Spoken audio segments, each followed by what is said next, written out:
Hello and welcome to another A to Z World Foods video brought to you by the Weyburn Public Library and Estevan Public Library branches of the Southeast Regional Library.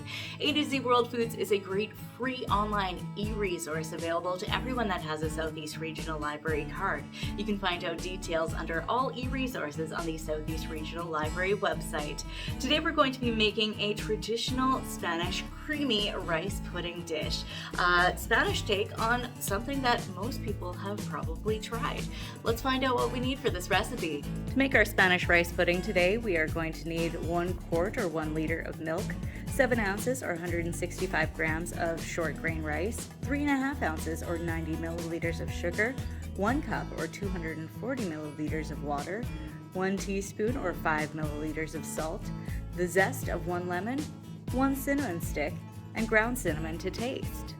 Let's zest this lemon and then move on to the next step. Alright, now that our lemon is zested, we combine water, rice, cinnamon stick, lemon zest, salt, sugar in a heavy non-reactive saucepan and bring to a boil. Once it's at a boil, reduce heat, cover, and simmer until liquid is almost fully absorbed. Next, add milk, stir, and continue cooking until rice is completely softened and pudding is creamy. Add a little more milk if needed. Once you're done with that, remove from heat and transfer to a serving dish, removing the cinnamon stick.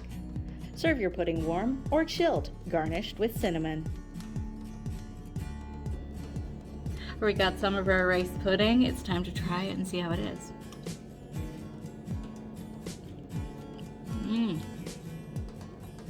It's definitely a little different than all other rice pudding I've tried, especially with that lemon zest and cooking the cinnamon in it. Just fantastic. Highly recommend this recipe. Thanks for watching another A to Z World Foods video brought to you by the Weyburn Public Library branch and the Estevan Public Library branches of Southeast Regional Library. I'm Krista Clemmer. I hope you enjoyed that video and I hope you try this dish. You can find the recipe down below. You can also find it and tons of others under the A to Z World Foods, which is available for free under the e-resources through the Southeast Regional Library website. Hope you have a great day. Thanks for watching.